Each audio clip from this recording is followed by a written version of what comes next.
There's nothing like a first kiss. Except for listening to this episode of the Retro Rewind podcast. Reflux capacitor, fluxing, crew to stations. Scanning for 51st days, 2004. Prepare to rewind in 3, 2, 1.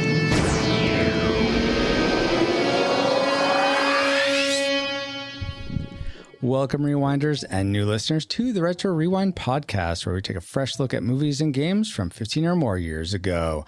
I'm your captain of the pod, Francisco Ruiz, and I'm joined by your XO and mine, Paul, the master interrupter, pineapple picking powers. Hey, I'm so excited. There's nothing like my first podcast. This is like your 255th podcast. What? Paul. No, today's my birthday, like too. Oh, happy birthday. Thank you. I hope the Vikings win for you, Paul. In addition to Paul, for this discussion of the film 51st Dates, we welcome back aboard Historian Officer Celeste Mora. Hey, Celeste. Hello. I have nothing cute and pithy to say. Well, that in itself was cute and pithy, so thank you. And also, in addition to Celeste, we have back aboard Chief Yeoman Ashley Cronenbitter. Hey, Ashley. Aloha, y'all. Aloha. Or as we say in Oregon, aloha. And then, Ashley, this is actually your 10th time, 10th official time on the podcast. Do you know what that means? It means something, but I don't know. It means you're promoted to officer on the pod. So congratulations. I've heard someone told me that yeomans can't be officers, so you may have to pick another. No, you're the first. Congratulations. No, Patch was the first. Patch, he was the first yeoman. Well, apparently you can be. You're the second. No, he's something else now. Well, he's now Chief you can Feelings be Officer. the first again. I don't know what I would be. In my real life, I'm an executive assistant. Could I just be... That's kind of what a yeoman is. I know that, but can we have like a fun title like... I don't know. I don't know. Officer executive. No, do that. No. Like at my workplace, Executive. like the person who is like the assistant to the CEO, they're chief of staff, but... Oh, so staff officer is Chief something of completely staff. different. No, wait. You went from chief to officer. To officer, yeah. Oh, okay. You can't be I don't chief know. anymore. Nope. Sorry, chief. We'll just say officer of the boat, officer of the pod, just like a general officer. You're just a general officer.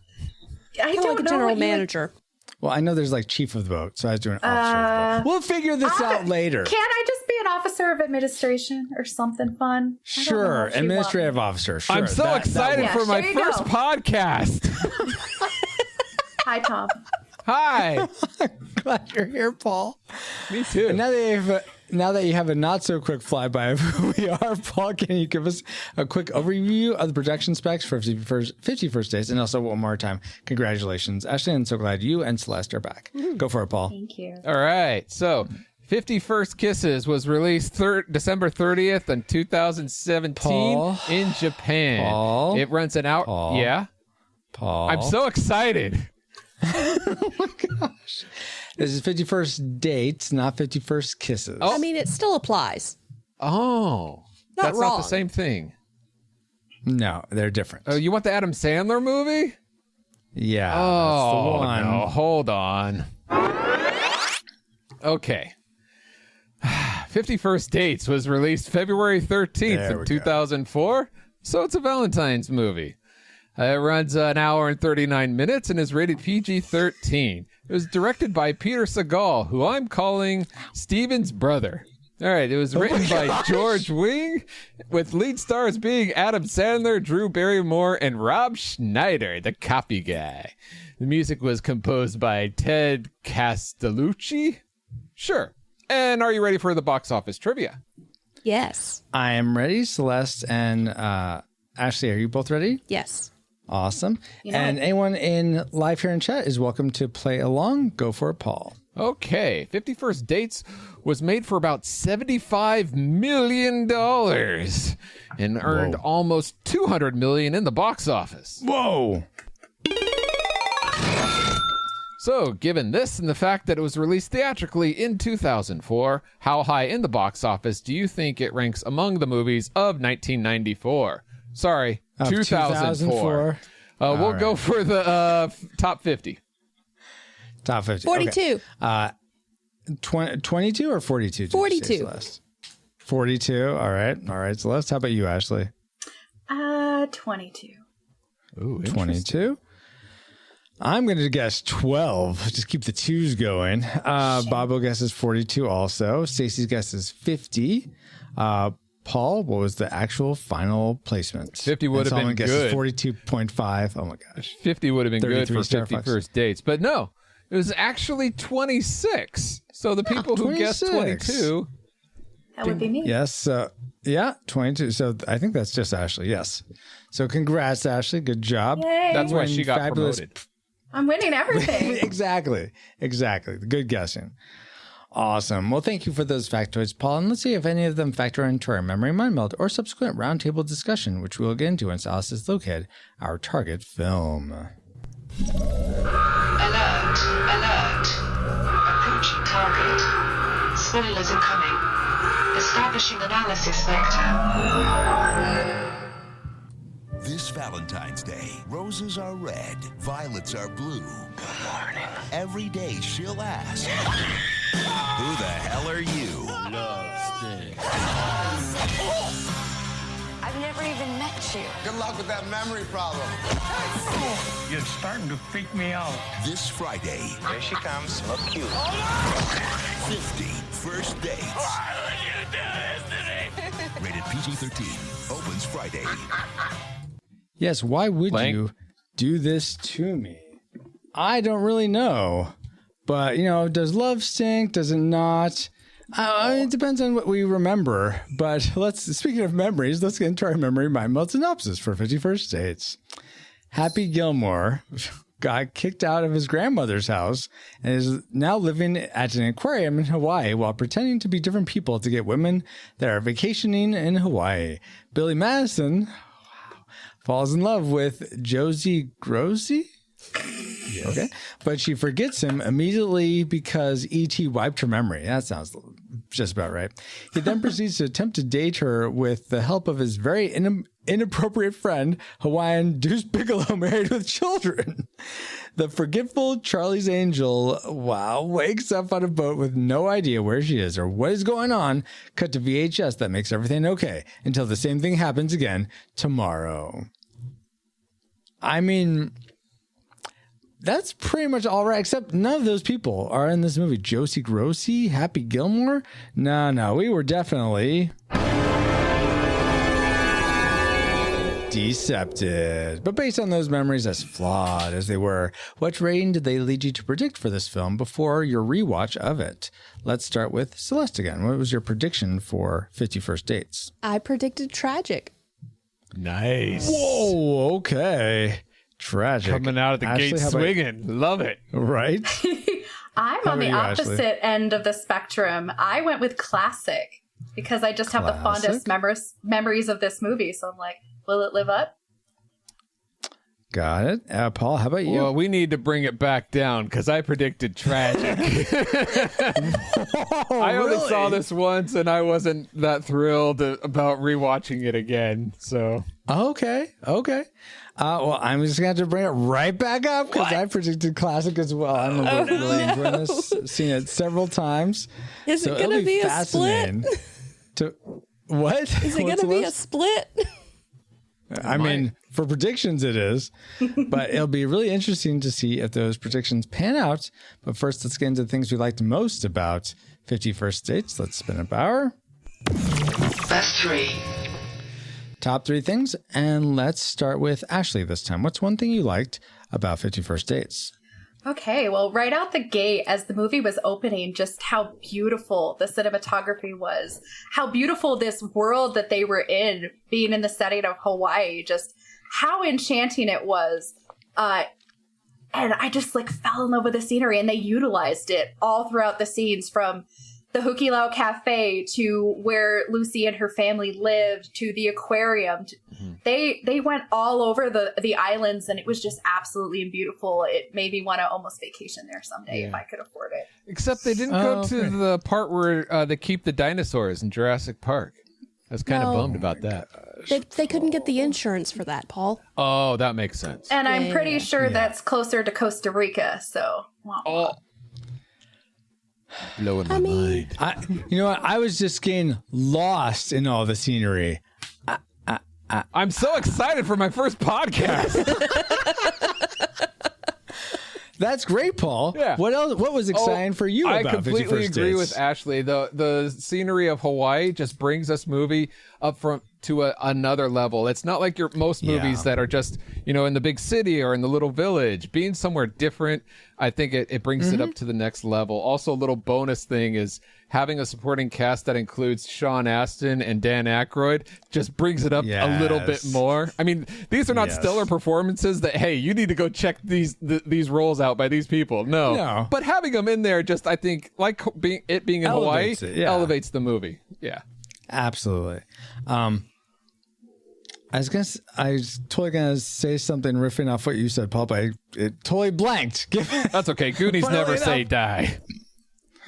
Oh my gosh. Yes, I forgot what I was going to say, but I have not forgotten about Celeste. What's something you enjoyed about 51st Dates? Was it the overall setting? Was it the characters? Anything like that? So I really enjoyed the right after the very first of the 51st Dates. Where they were like both dancing in front of the car. Yes. And then that's so the car cute. moves away. Like that scene was just so cute. Yeah. And yes. like it was like, oh, they really, really like each other and they kind of go together because they're doing the same type of dancing. So I just really enjoyed that because it kind of set a mood for all the future interactions of they really do mesh well. Mm-hmm. And that goes into the first thing I liked, which was just Adam Sandler and Drew Barrymore's on-screen chemistry just feels so good. They feel so natural together. They feel like these two people that would just meet and just hit it off.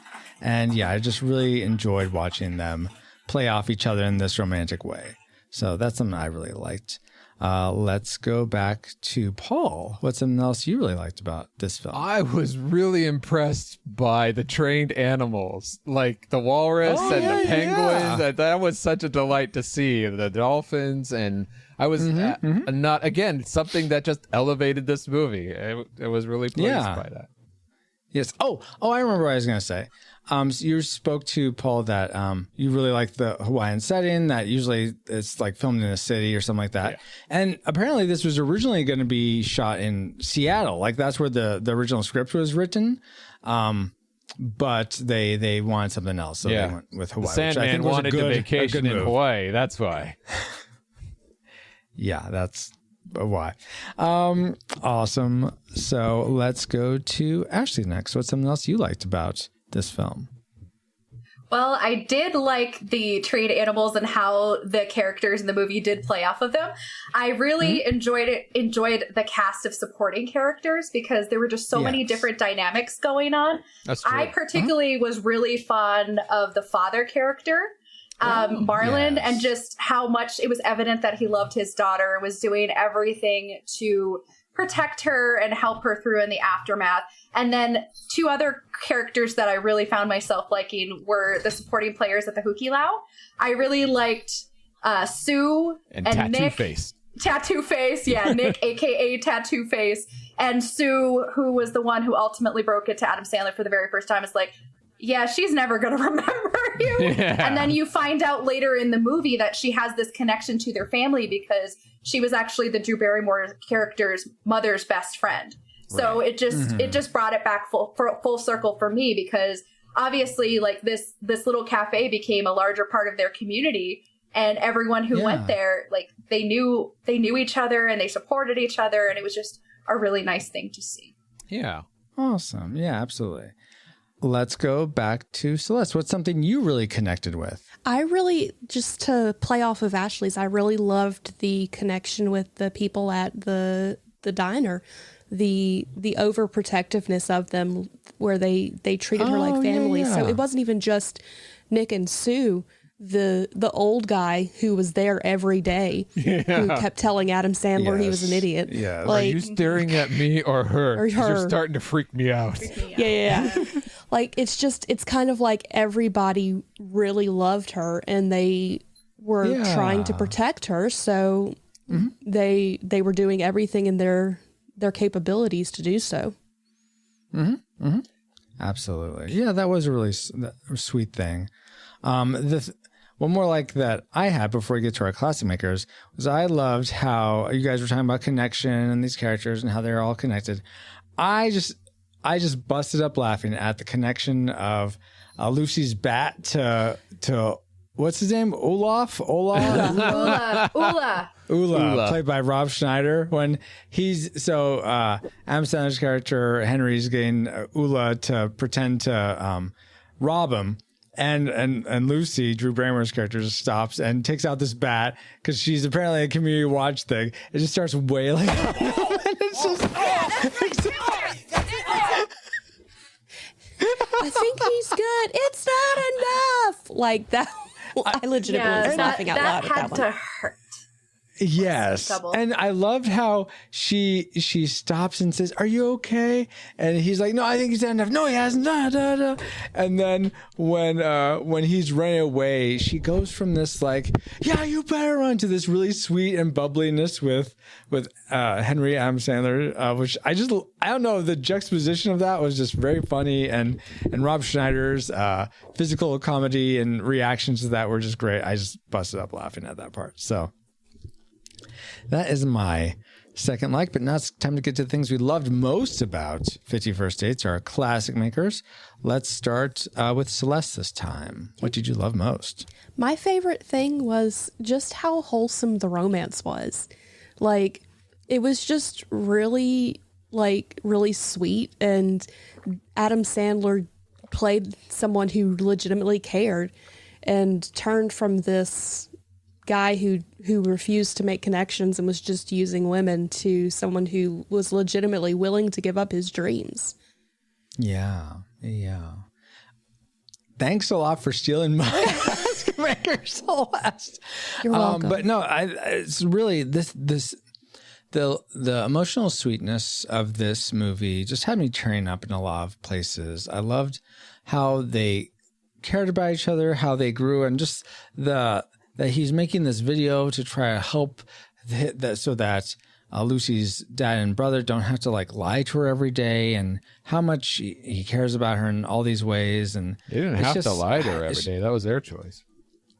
Well, yeah, but he helped so that they didn't. Not that they didn't have to, but they felt like they had to. Sometimes you need an outside perspective, though. So I thought that was he really helped good. Them get over that.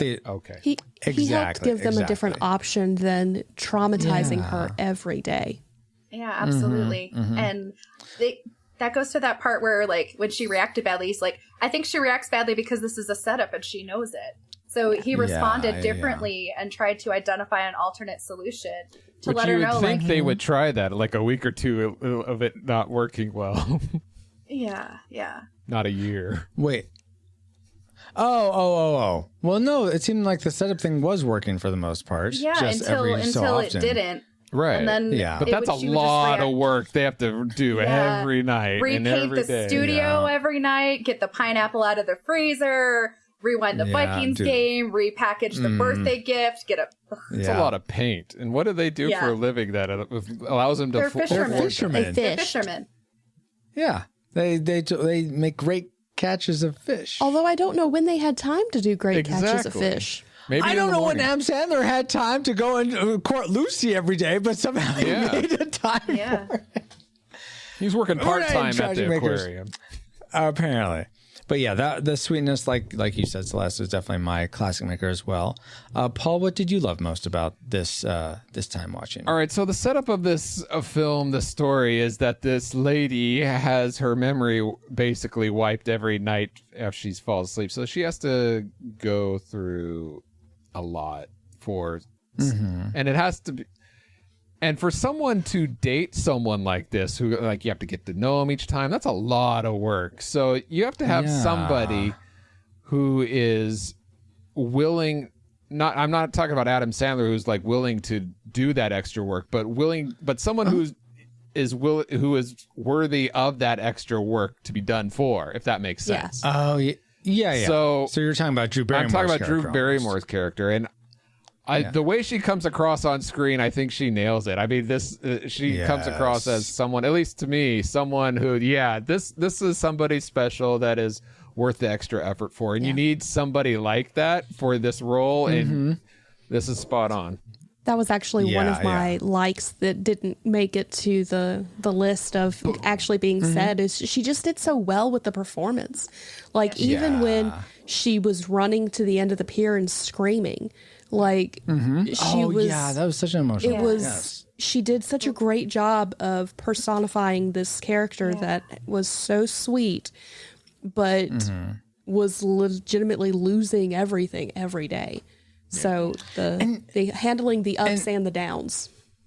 Yeah, and just speaking to her character, something that I marveled at, and I thought it was just really great. It sort of spoke to her intelligence, and how what a change in having the tape as opposed to having this setup is that immediately after watching the tape the first time, she asked, "How many times have I watched this?" So she got it. She is able to just be very cohesive and like showing what happened, and that she's sort of in this same day mentality, like all this time has passed. But she's able to pick up on that, which was really nice. That it wasn't like, I don't get it. What's going on? I like that she was intelligent. Like her character was really intelligent enough to pick up on that right away. So, awesome. Then that's. I'm sorry, I didn't get it. What? Are you being cute, Paul? I'm so excited for my first podcast. Hi, Paul. Hi. Welcome, Paul. Glad you're here. Yeah, thanks. Paul, why don't you give us your classic maker for 50 First Dates? I'm so excited. Drew Barrymore is my classic maker for this film. I thought she did a great job of bringing it home. As the lead star, she made it worth the journey for me. Awesome, Paul. Paul, what was your classic maker? No, okay, we'll stop with the bit.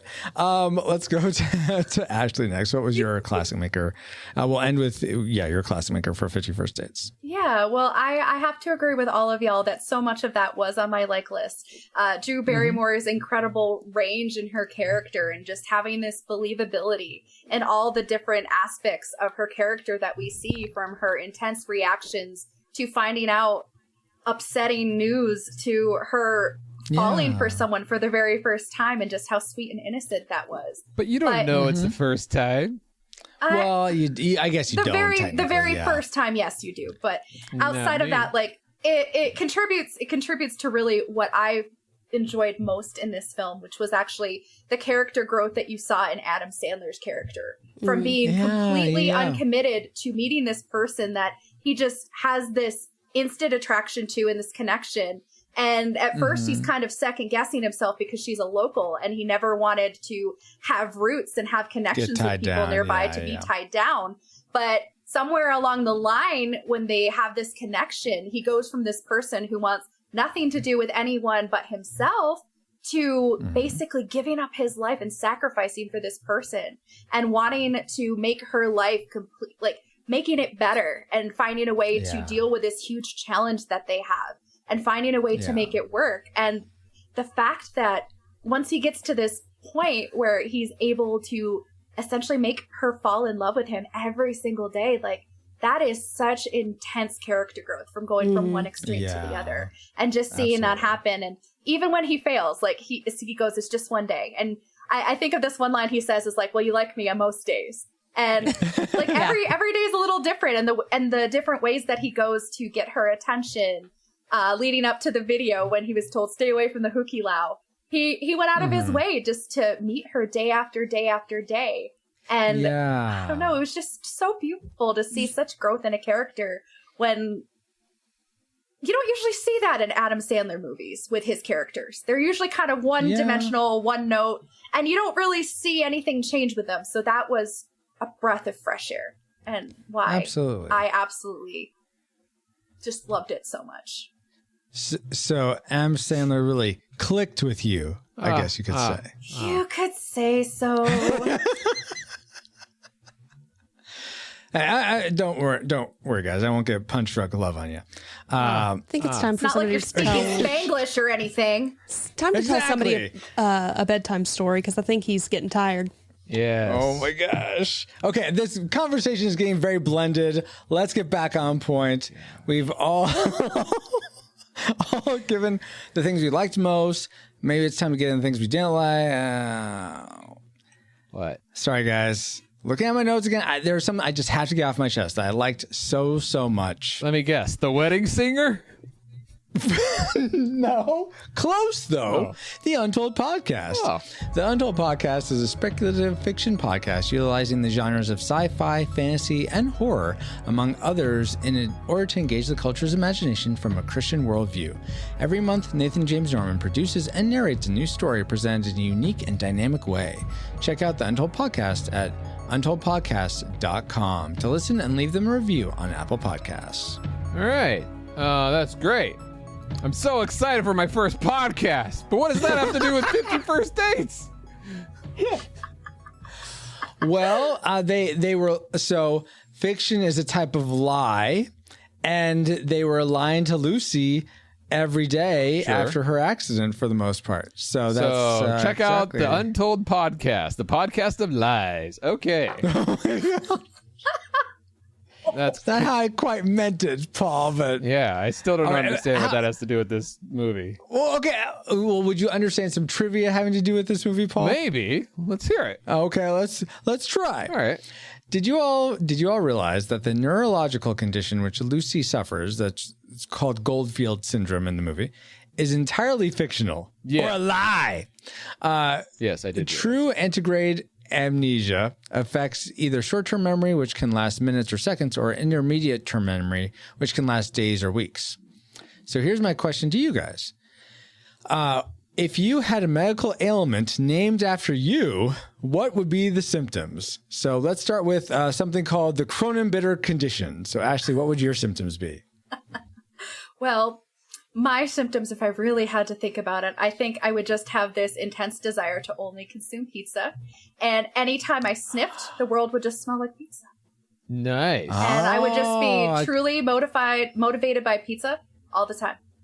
Just like Can what I get happens. the Cronenbitter condition? Yes, you can have the Cronenbitter condition. I mean, just go play Shredder's Revenge, and you will be rendered into Cronenbitter condition for like at least 24 hours. Yeah, it's short term. Don't worry. All right. Now let's go with let's see. I think I'm coming down with some Moramites. I don't know, they're all over my arms. So what would be the symptoms of the Moramites, Celeste? The symptoms of the Moramites would be that you see everything as a craft project. Everything looks like it's been yes. crocheted or knitted or glued together or sanded, or everything looks like a craft. Wow. So these soda cans Yep. look like a craft? Yes. That could be a you wind can make chime. armor out of that. That's not soda, Francisco. You Oh, see LaCroix, things that aren't excuse me. there. You see things that aren't there. Apparently I'm not. Is that the relativism, the Ruiz relativism? Oh my God.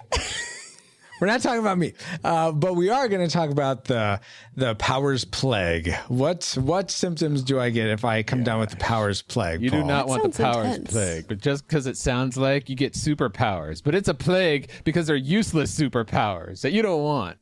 Like, Oh man! like the ability to smell in space.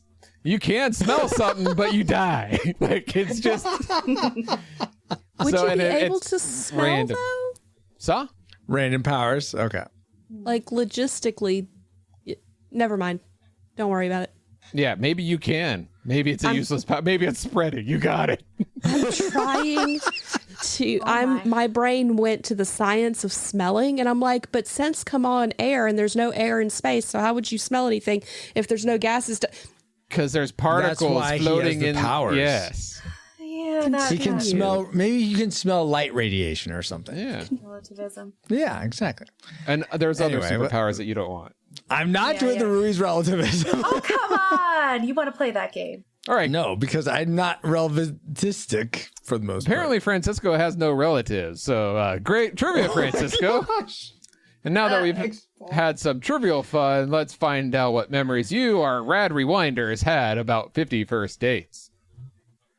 All right. Drake Tungsten says, I remember that it was a movie that came out something like 20 years ago. That's a good memory. Thanks, Tungsten.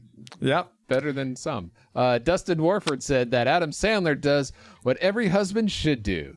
Live in such a way that your wife falls in love with you all over again. Every day. Aww. Patrick Edwards says, steroids, weed, and spam have an adverse side effect. Wow. Yes. I think it's just the steroids, but sure. Okay, so weed and spam is good. Okay. No, they all can have side effects. Yeah. You smoke the weed, you'll probably eat the spam and hopefully not do the roids. Because we're told repeatedly in the movie, get off the juice. Yeah. It's protein powder. Too much of anything is bad. Maybe. Indeed. Alex Ortiz says, Daddy, the goose got in the garbage can. No, the mongoose got in the garbage again. The goose, huh? Wow. Goose on. Yes. Why? Sorry, Maverick. He floated over here. Wow. Oh. Stephen Forrester says, oh my gosh. I'm sorry. I just got Welcome to the party. Thank you. Stephen Forrester says, you are the girl of my dreams, and apparently I'm the man of yours. Aaron Hughley says... Oh, I said that in a weird way, but you got the gist. Yeah, I know. You're a little punch drunk, Lo. I know. I remember... Aaron... Why are you talking weird like that? No, I'm joking. He says, I remember liking it for an Adam Sandler movie, but his comedy kind of grinds on my gears now. Oh, okay. Aaron222 says, I was in college when it came out. It was Valentine's Day, and I thought a couple of my single female friends might be feeling lonely, so I went to hang out with them. I thought it'd be fun to dress it up as a pretend date, so I bought them some fake flowers and treated them to a meal before the movie. I think our collective opinion of the movie was that it was enjoyable, but felt like the Wayne Singer part 2. Anyway, the girls decided after the movie that going through the motions of a date like that to avoid the loneliness of being single on Valentine's Day was more depressing than just hanging out on their own, so they more or less told me to beat it, lol. Wow. Possible in retrospect, I was more worried about being lonely myself. Aww. That's just so sad on so many levels. They'd rather be alone than with poor Aaron. Yeah. Okay. Moving on to Josh Berkey. He says, hi, I'm Tom. 10 seconds later, hi, I'm Tom. Indeed. Thank you all for sharing your memories of 50 First Dates. You're welcome. I'm so excited to be on this podcast for my first time. Awesome, Paul. And hopefully you're excited to talk about things you didn't like about 50 First Dates. So let's spin a power. Worst 3. Things that we didn't like so much. And let's kick it off with Ashley this time. What didn't you like about 50 First Dates? I did not like how the movie started. The opening sequence just felt so inconsistent with the rest of the movie. That pineapple panning over from Hawaii to a countertop? Why would you do that? Why?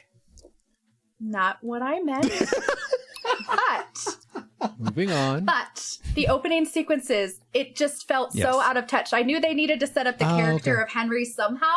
But having it just go back and forth, the rest of the movie was not like that. The rest of the movie had a different tone and it flowed. It just felt so out of sequence, being like having you meet Henry and have all these women talk about, how they had the most amazing week ever, and just going into that, and then him like trying to avoid that last person by like faking that he was an intelligence officer or a secret agent or something like that, and he jumps on the back of the jet ski, and it's like, the comedic timing in that, like, it doesn't match anything else in the film to me. It just felt... Oh, I could see that. The timing of it all, like, it was just hit, because we have to get all these hits in, because we only have, like, 3 minutes to introduce this character. We need to do it as quickly as possible. Sounds good to me. Exciting. We need to make it exciting for some reason. And yes. It just didn't fit right with the rest of the movie for me. At the same time, that's kind of a stereotype of Adam Sandler's, is he always has something kind of similar to that, where it's the really quick jokes. So I just wonder if that was they were trying to keep in line with what he generally does. Yeah. That could be. I just didn't. I didn't like it. All I know is I didn't like it, and it just felt like it didn't fit with the movie. Like originally they were trying to tell a different story because it just went fairly quick and just. I want more time with each woman. Let us know how it went. Yeah, they weren't going to do that with us because they just wanted to treat them as throwaways because he was this playboy. That's how he treated them. Yeah, that's how he treated them, and they were throwaways. But so I think at the same time, point. I'm like, yeah, I just didn't like it. I'm curious if there's. Can you think of a way that might have worked that you think would have still worked on letting us know who this character is without doing that, Ashley? I don't really know. It's an Adam Sandler film, so I don't know what I was expecting. Okay. I don't think that Sandler movies necessarily start that way. It might end that way or have things in the middle, but I don't know. They always kind of start in a certain way and they don't always have a consistent tone, especially like the current ones. But this one, it just didn't start and keep that tone throughout for me. And I don't know how I would have done it differently. I don't know that I would have cut to all these different people, or have it be elaborate. Like, I need to have this elaborate getaway. I mean, maybe that part was just unnecessary to me because it was like, yeah, I get it. He's trying to be like, yeah, I got to get away from this tourist. And make it stuff. I found it kind of funny, but I get that you might have wanted to see more of a grown-up take on an Adam Sandler movie. Let's go to Paul next with something you didn't like. Apparently you loved the fast-paced opening. Yeah. But what's something you didn't like? Well, sort of. Because, unfortunately, Ashley's classic maker is my first dislike. Is like, I know. Oh, really? You talked about the character growth of Adam Sandler, and to show that arc, you have to go like, okay, what's the opposite of being totally devoted? Is someone who's going around, cheating, womanizing, womanizing. And I think that they set up this, for me, it's an unlikable character. And I'm not trying to slut shame him. It's the way, but it's more of the way that he's treating them and lying and like not respecting them or whatever. Like the girl with anyway, like all of them. But he's giving them the vacation of their lives, Paul. But I felt that I'm having that accent. someone like Drew, they got along great, but I wish, I think I would have enjoyed the movie more if I also liked Adam Sandler's character enough that I felt like she deserved a better character. Yeah. Than got it. Like she deserved better. Yes. He really wasn't. He didn't really do anything to kind of make him essentially worthy of her. Right. I mean, they had good chemistry, but I think it needs a little bit more than that. It needs some tweaking. I think you could have done something, though, even doing all that, his womanizing, but still showing something admirable about him that they could build off. Like, where's all this character growth coming from? Well, it comes from this.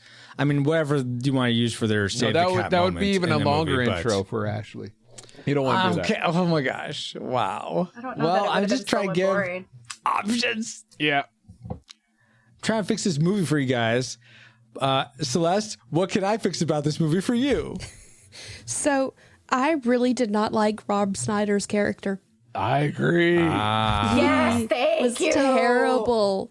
Like every once in a while, it would be kind of like the physical comedy was funny, like when he was running from Drew Barrymore or something to that effect. But just as a whole, I'm sitting here going, ugh.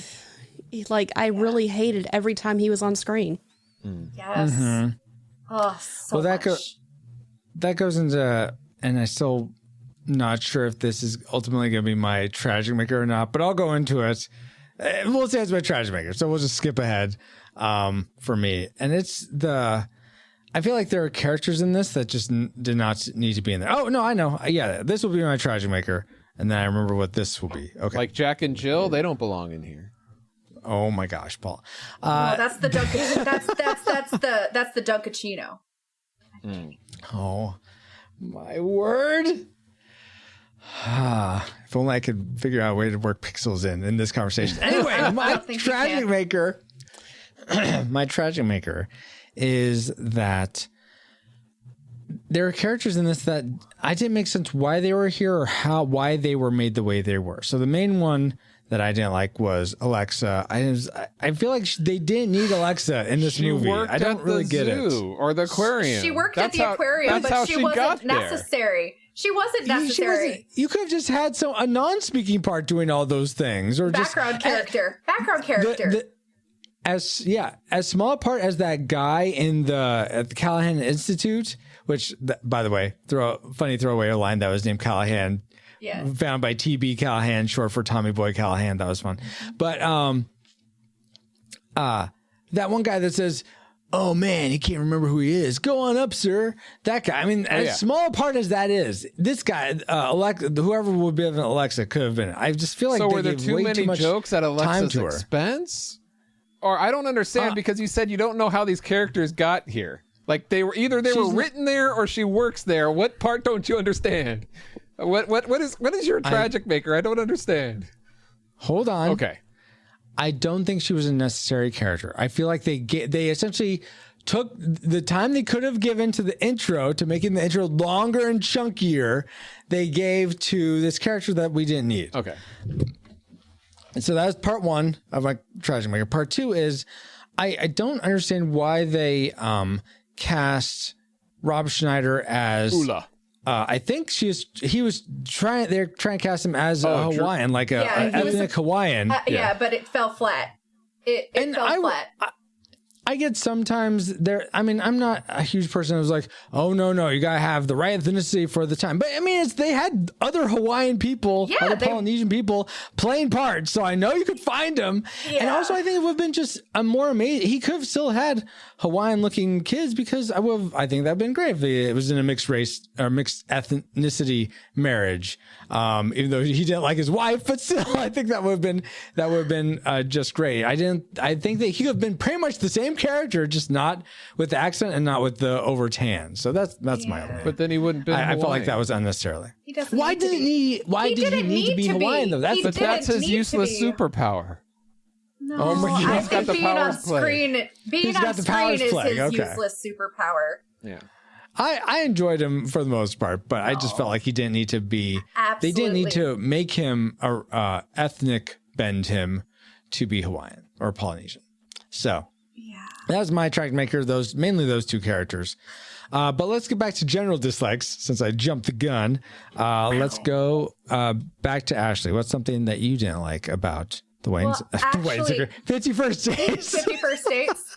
Getting the right movie. That would be one. Oh my gosh. But yeah, the last two things that were touched on were actually the next thing that I didn't like. It felt like there were unnecessary characters in this film. Yeah. I felt like Ula didn't even necessarily even need to be in the film because the scenes that he were in, it was like slapstick humor and I was not here for any of it. I didn't laugh at anything that he did. Even when he was getting beaten up by Drew Barrymore's character, the only time I chuckled was when he and his children were flipping off the docks and the kids like did this perfect front flip into the dock and he's like, now watch me. And then he just like belly flops and I'm like, oh, stunt double, that has to hurt because you're just getting hitting the ocean water. But I felt like I didn't like the casting of Rob Schneider. I didn't like the choice that they made to make him an ethnic Hawaiian because it just didn't feel right. His character it just fell flat for me. And I agree with you also that the character of Alexa didn't need to be there. She didn't need to be inserted in all of these scenes to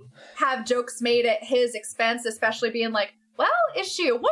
Is she a man? Like, what is she? She'll be whatever the scene says she is to fit the humor that they're trying to create. So those two characters just fell flat for me. And I feel like if you had taken them out of the movie, it probably would have made it that much more enjoyable for me. And maybe I think they could have just been the same character. They could have had Ula working with him at the aquarium because I know that you need someone to like film the thing, and I feel like they could have just merged them into one character. But the character of Ula is just like so uneducated and so makes really poor choices, thinking that like you can play with sharks and not get hurt, and you think like, it's like, where'd you get that bite? I got it from a shark, and then that guy is like, you need to stay off the weed, and it's like, can you really trust this guy who has such poor judgment working with animals? I don't think you can trust him. He doesn't have to. No, you can't have him take that role, Francisco, because he's not believable. He's not believable. He's already there, like, cleaning the tank and stuff. I know, but he is not believable. He would actually have to go to school to be a vet tech, which is what Alexa did. I don't believe that he would pass vet tech school. He's not believable, so I don't see that. You take out both those two actors and replace them with one actor, like Francisco was saying, and have that be Jim Carrey as Ace Ventura in there cleaning and talking with the animals as like a cameo role, and rewrite it that way. What we need. I mean, if they can have a callback to Tommy Boy, why can't we cross the streams? Exactly. And sure, I like it. Yes. I'm sure Jim Carrey is affordable. He's not. Celeste, what should not have been affordable about this movie for you? Her brother was terrible. Oh, sure. Oh, Sean Astin. Sean Astin's character. Yeah, that was. What are you talking about, Celeste? I lay off the juice. I normally love Sean Astin. I loved him as Sam. Yeah. He was great in Stranger Things. Like, he does good work. But this character, I just felt gross every time he was on the screen. I'm like, what is wrong with you? Well, he had a couple moments. He did it like his sister, and he looked out for her. Yeah, that's true. That's true. But it was not, it wasn't, like I said earlier, it's not his greatest role. No. But, like, close. I could see them even playing him up to be a dumb jock without making him as stupid and as gross as he was. I can Absolutely. Yeah. Something that I could see for something I actually just low grade, just like not my tragic maker, which I jumped into. But okay, and the ladies on the panel, I'll try to keep the, I mean, I think that we're all human here. This should not be a surprise to anyone. But wouldn't it be confusing? Ashley and Celeste, I'm asking you, wouldn't it be confusing if, let's say, you had this Goldfield syndrome, and one day you wake up and you're on your cycle, and it's like, wait, why am I on my cycle right now? Because that seems weird. Well, wouldn't that be strange? Oh, sorry, I'm not allowed to answer. You can't answer, Paul, but I mean, since we don't experience this, I thought it might be good to ask them first. All right.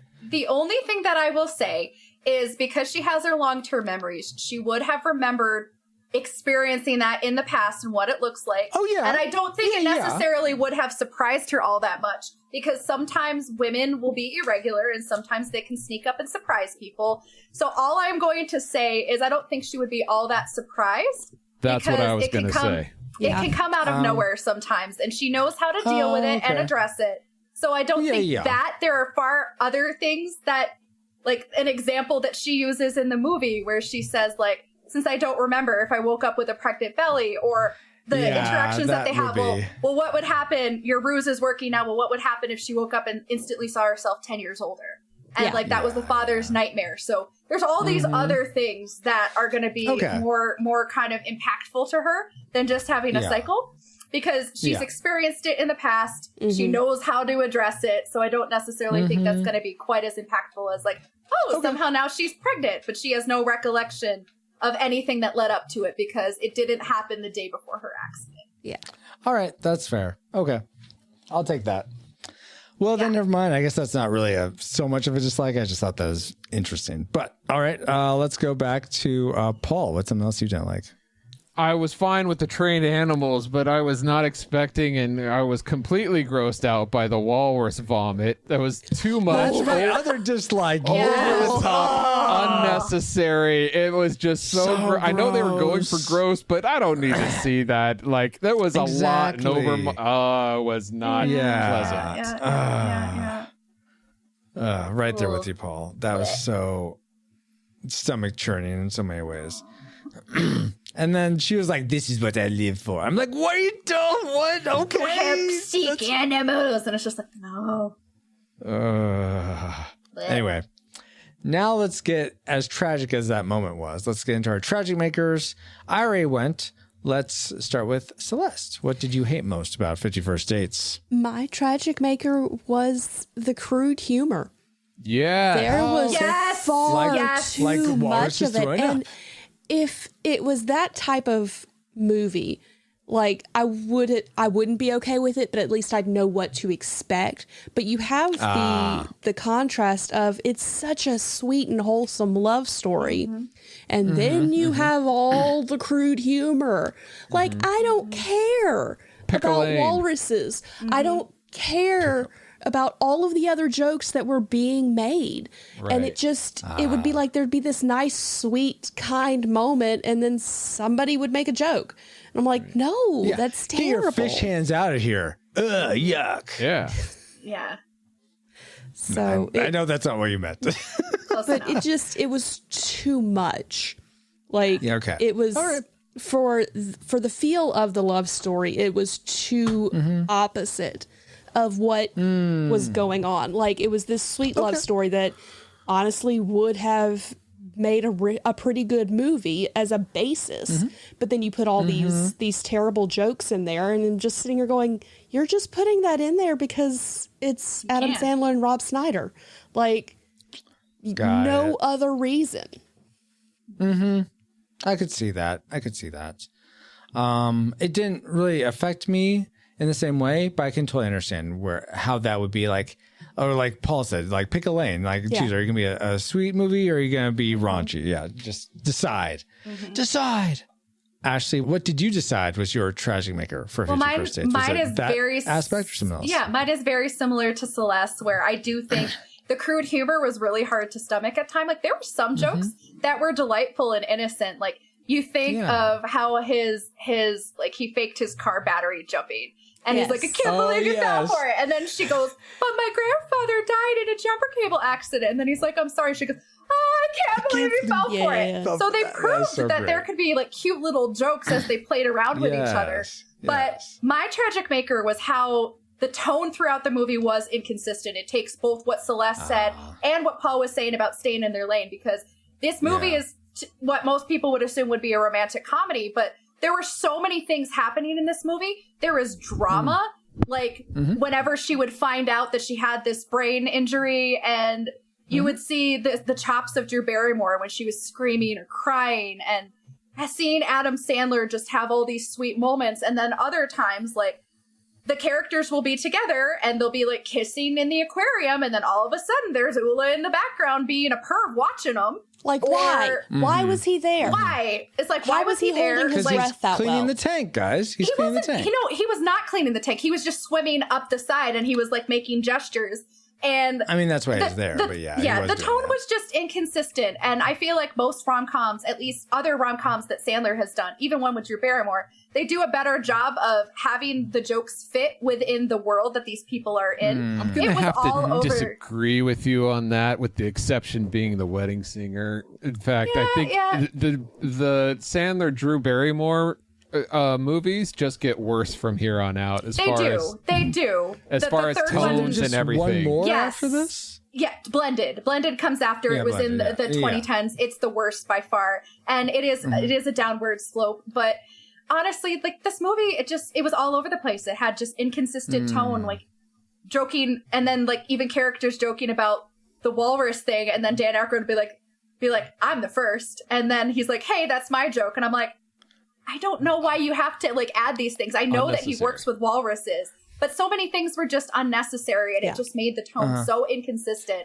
that I'm like, am I watching this beautiful romance? Because I feel like you could take out all the comedy chops and it would be a really sweet romantic drama, because they're addressing a problem, and he went from one way to another, and it's just like, well, am I watching multiple movies that were just like put in together because it's so inconsistent? Yep. Yeah, that's a fair point. I guess, you know, guys, I think you made a really good point, Ashley, with the sweet jokes that they were able to tell, because I did like the comedy elements of this, and probably the ones that worked the best were probably the sweet and heartfelt. There's no probably needed in that statement.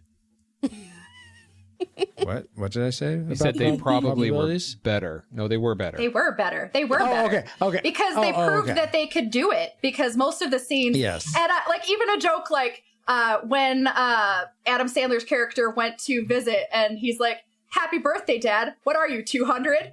Like, that was just a really sweet, cute little joke, and like proved that they were capable of it. So yes. The need for like those jokes that went off the deep end, like the jokes at Alexa's expense, the jokes at Doug's expense. And it's just like, it just felt like those were the jokes at Ulla's expense. Like, these things didn't need to be there because they proved that, the writers at least proved that they were capable of having these witty, cute little jokes, and it only added to the character development.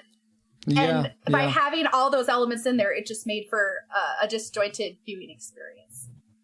Totally fair. But Paul, what was most disjointed about this viewing experience for you? Was your you're a tragic maker? I'll start off by echoing what both Ashley and Celeste have already said in their tragic makers, is that this movie is worse off because of what they said. And I know humor is subjective, and it's different for everybody. And have a case of the Ruiz relativism. I don't know what that means, so I'm going to move on. Does exist. If anybody has heard like our Austin Powers review, that is a movie that is chock full of sexual humor. Yes. For me personally, and in that review, there's a lot of movies like that, like sexual humor, like it may be over the top, but I could still enjoy by myself without feeling like embarrassed watching with friends or family, but I could still enjoy it on my own. This movie, for some reason, at least for me, it goes overboard. I don't even enjoy it on my own. There's so much sexual humor, unneeded sexual humor in this that Paul, it degrades. Sorry? No, you weren't supposed to watch Overboard. This is 51st Dates you're supposed to watch. Oh, another lame joke. Okay, then at least it wasn't like over the top sexual, like just Over the Top's a different movie. Why we're watching 51st Dates? Okay, next. No, I'm sorry. Go ahead. No, that's fine. Sounds like a case of anger management, but that's wrong movies. Doesn't even match with. Nope, sorry, bad one. No, didn't land. But yeah, I could see how. Yeah, so pretty much what they were saying. How it's just like too much. It didn't seem to fit. Well, it didn't fit at all in this. I'm fine. Like Marvel movies has humor and drama, and they mix a lot of things. There's a lot of good examples. It's cohesive though. There's a lot of good examples where they mix genres. Unfortunately, this is not a good mixture of genres here. Yeah, Princess Bride is probably a glowing example of mixture of genres. There we go. Yeah, absolutely. Okay.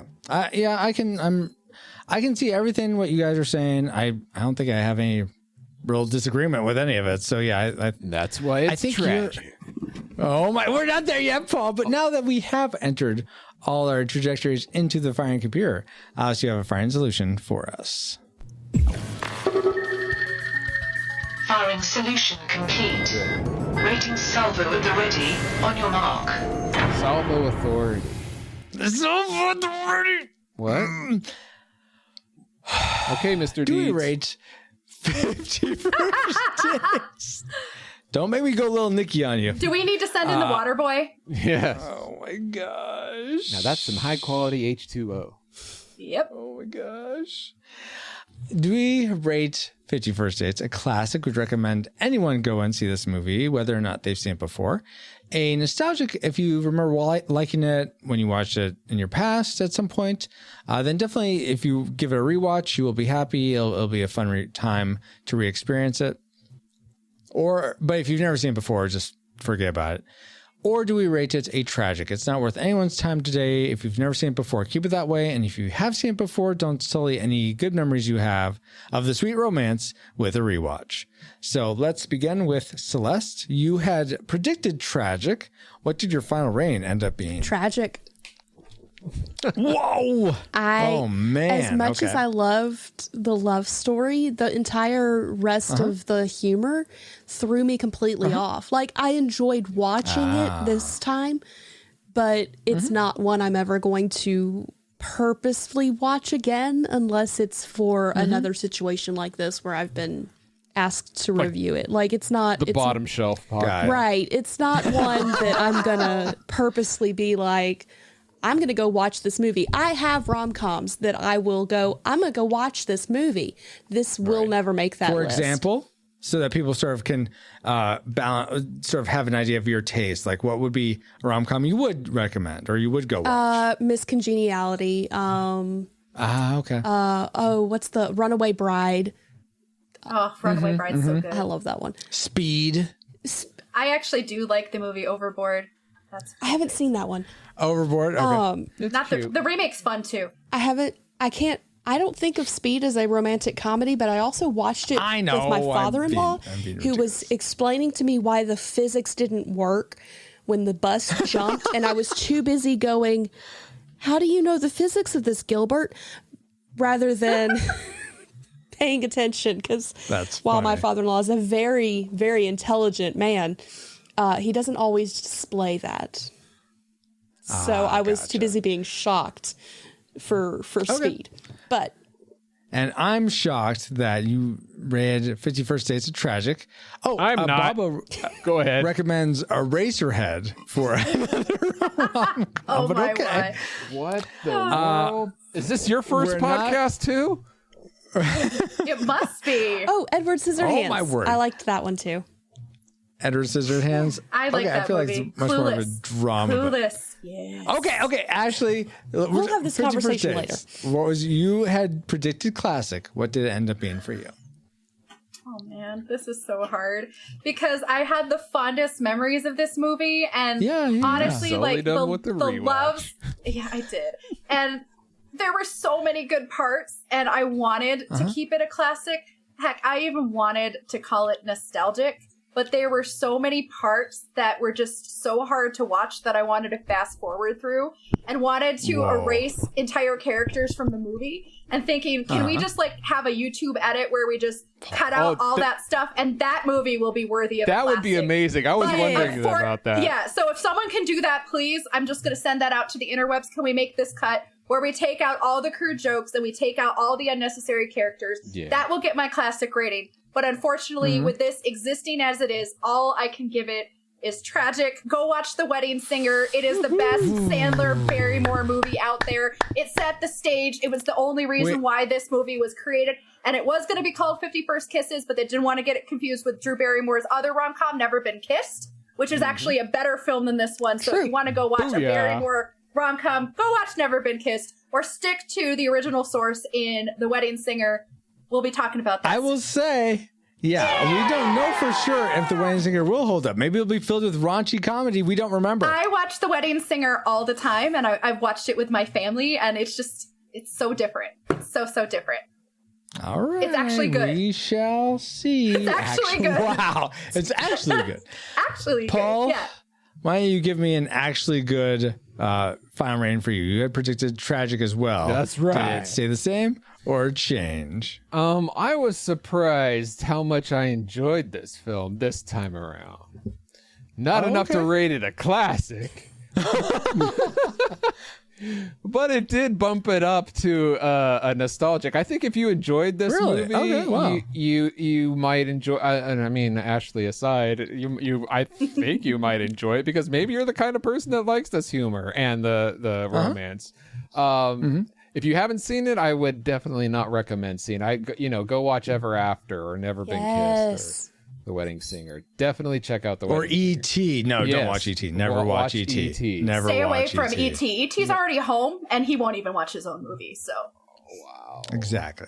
But I rate it nostalgic for the people out there who actually like this film. I got your back. So I was all gung-ho on I predicted classic. I was pretty much prepared to give this a classic. But after hearing your guys' actual thoughts on this, especially in the dislike section, I feel like you guys are sort of, that makes a lot of sense. But One of us.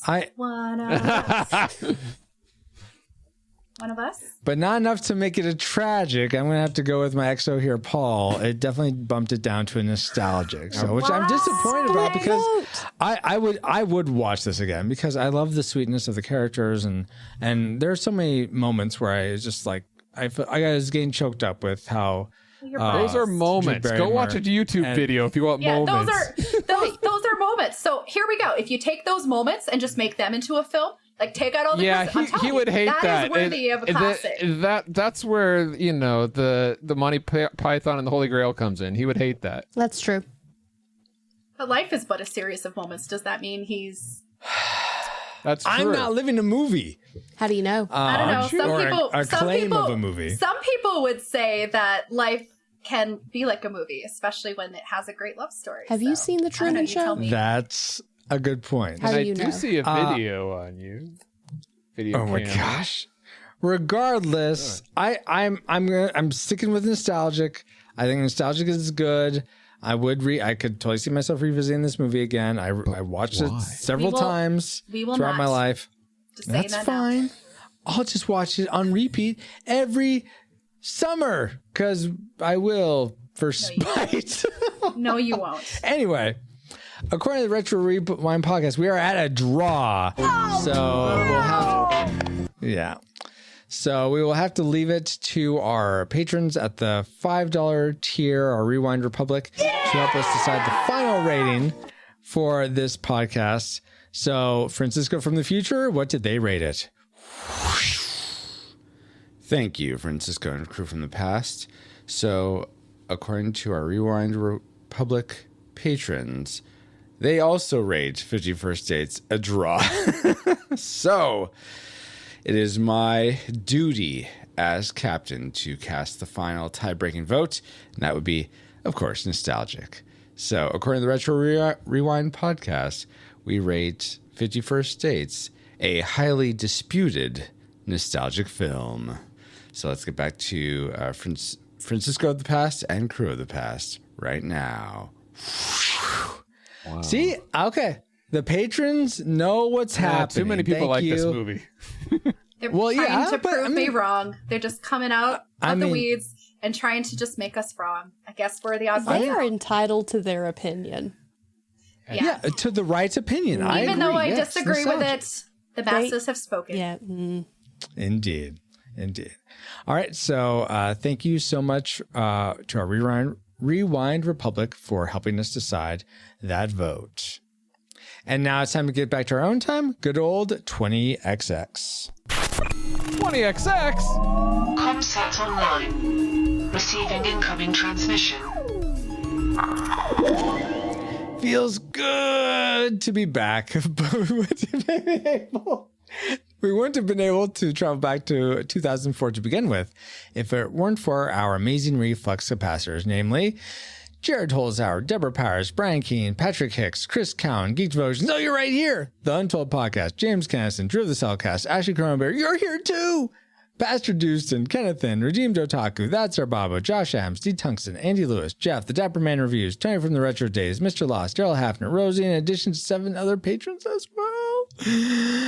Thank you all so much for keeping the gigawatts coming. And if you want to keep us flying, help keep us flying for as low as $1 a month and get bonus content for your generosity, or to just buy some merch from us, head to retrorewindpodcast.com/support to start. This stream is sponsored by PaulJPowers.com.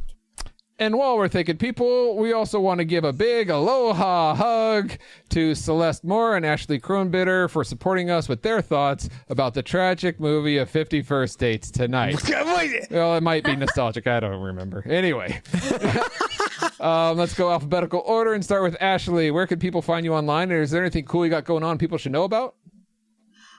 Nothing really that I am actively Celeste. doing. But you can find me as of right now. In July of 2022. You can find me on Twitter and Instagram at APK1186. But stay tuned, things do change sometimes. Interesting. And Celeste, thank you so much for joining us. Where can people find you? And is there anything cool you got going on? I have so much cool going on, I can't list it all. And that doesn't make me that cool. That just makes me that busy. So yes, thank you for making time for our awesome rewinder. So you can find me at any of the social medias under Geek Devotions. It's normally Dallas or I. We also have spin-off podcasts such as The Bottom Shelf, We Read Allegedly, and soon to come, The Gundam Watch. And then also I make believe and use dice to have math with some friends on playing games with strangers. Very cool.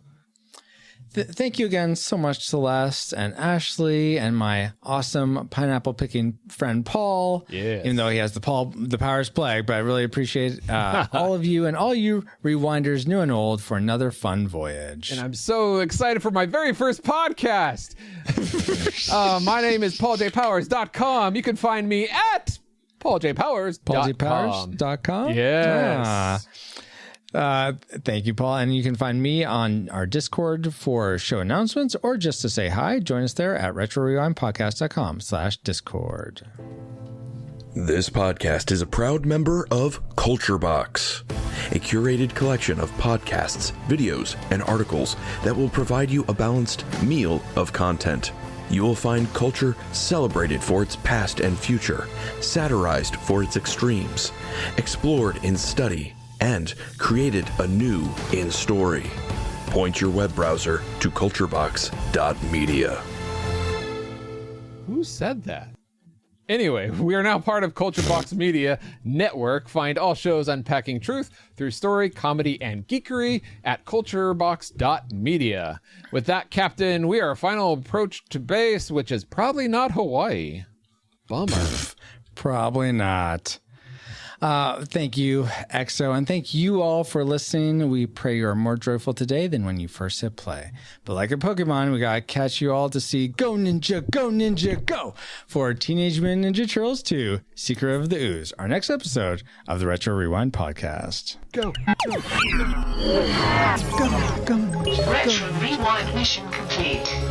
Proceed to nav point Omega and return to base. Alright, let's end this episode. Whoa! Oh. Yeah, that's right. Take that. You got him. You got him. Enough. Are you okay? Yes, okay, yes. I'll be right back. No. I think he's had enough. Oh, I'm sorry. Oh, my word. That's how I felt at certain parts of the movie when I was watching.